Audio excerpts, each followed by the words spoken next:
The best items to resell on Vinted in 2026. If you look to make consistent sales and make money, then this video is for you. Now, everyone talks a lot about the hype items on Vinted, but if you're looking to make actual consistent money on Vinted, you can't just be selling hype items. So here are the 3 categories I've broken down this video into. Number 1 is the hype items. These are products with higher margins but slower sell-through rates. Number 2, we have the bread and butter products. These are the ones that are going to get you consistent sales and also the seasonal products that you should be selling. At number 3, we have the low-key flips. These are underrated products that not a lot of people know about, not a lot of people sell, but they have a consistent sell rate just like the bread and butter products. I'll also give you guys a roundup at the end of items that I wouldn't recommend buying unless you're looking to lose money. Now, if this is your first time seeing me, I'm Baston, full-time content creator and reseller doing 6 figures in this space. So all of these products I'm going to recommend you are ones that I'm buying and actively selling. So trust me, you're in safe hands when it comes to these recommendations. Starting off with hype items, as stated, these are products with bigger margins, but that's due to the fact that they're bigger name brands. You've got brands such as Stussy, Supreme, Bape, Stone Island, ACG, Montbell, etc. So basically all the super popular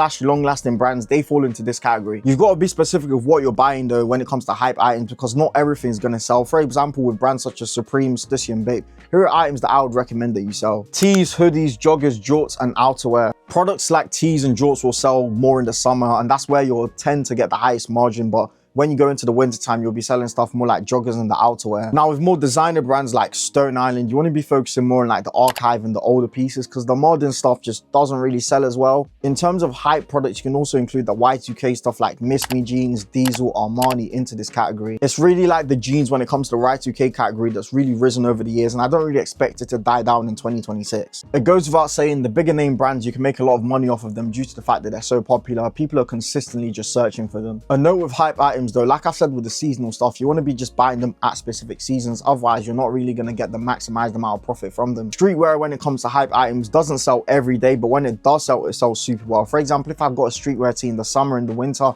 it's really going to take different times for them to sell based on the season. Streetwear is definitely a very good and high performing category. I literally sold 8,000 items over the course of 2025, and in summer I sold 1,250 worth of just t-shirts. And like I said, the margins when it comes to the hype items are really good, and there's multiple ways to source them. Let's move on to bread and butter products, by far one of the most important sections. This section helps pay the bills due to the consistency of the sales. Before I run you guys through, make sure you're subscribed, you like the video, and drop a cheeky follow on other platforms please, because it really helps me continue making content like this. Now back to the video. Here are the list of brands that are notable in this section. Starting off, you've got Ralph Lauren, which includes the shirts, the knits, the quarter zips, polos and zip up. Carhartt includes items like the cargos, the carpenter jeans and the jackets. Specifically for summer, you've got jorts, which are Carhartt, Dickies, Wrangler and Lee. And finally, nylon only Nike and Adidas track pants. All of these items have a very high demand on Vinted due to the fact that a lot of these items, the original retail price of them brand new is just super high. Take for example a pair of double knee pants from Carhartt, which retail for around 120. You can literally get them for 20 to 30 pounds on Vinted secondhand. A lot of people these days don't mind buying secondhand, especially when you're saving like 90 to 100 pound buying it used as opposed to buying it brand new. A lot of items in this category, you'd be buying them from anywhere from 8 to 12 pounds and selling them for 20 to 40 pounds, but it really depends on the condition, the size,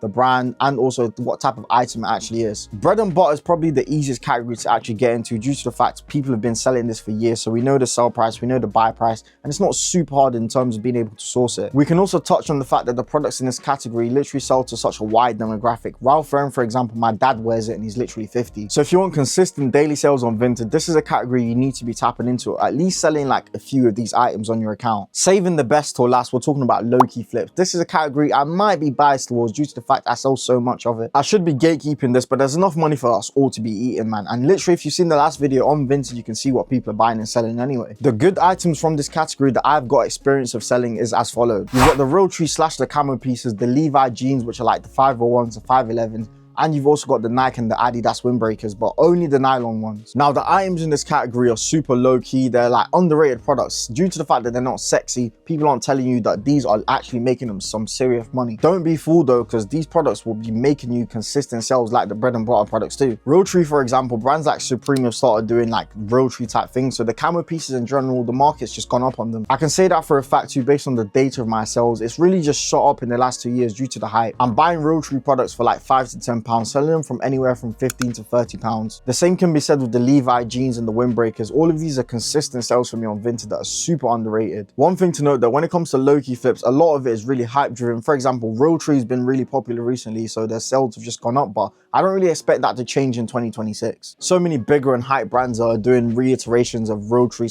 / camo pieces, so I'm still going to be buying and selling it in 2026. I'll be making a video on the buying and selling prices that you should be looking out for, because this is a really important factor when it comes to reselling. This is due to the fact the amount you're buying an item for can really affect so many different variables, so let me know if that's a video you want to see. Before we go though, just a quick note of what not to buy. I wouldn't be buying overpriced items when it comes to sourcing, because you're not going to be able to make a lot of profit off of it. I'd also say when it comes to items, don't buy too modern when it comes to the items. For example, with Nike, you want to be buying like the early 2000s and the silver tag Nike tags. The last one goes without saying, don't be buying fakes, because if you're buying fakes, you're not going to be able to profit. You're not going to be able to sell them on Vinted, so you're basically just wasting your bread. If you've made it this far, thank you so much for watching, and I hope you've actually enjoyed the video. If you have, make sure you like, make sure you subscribe, and I'll see you in the next one, hopefully next week.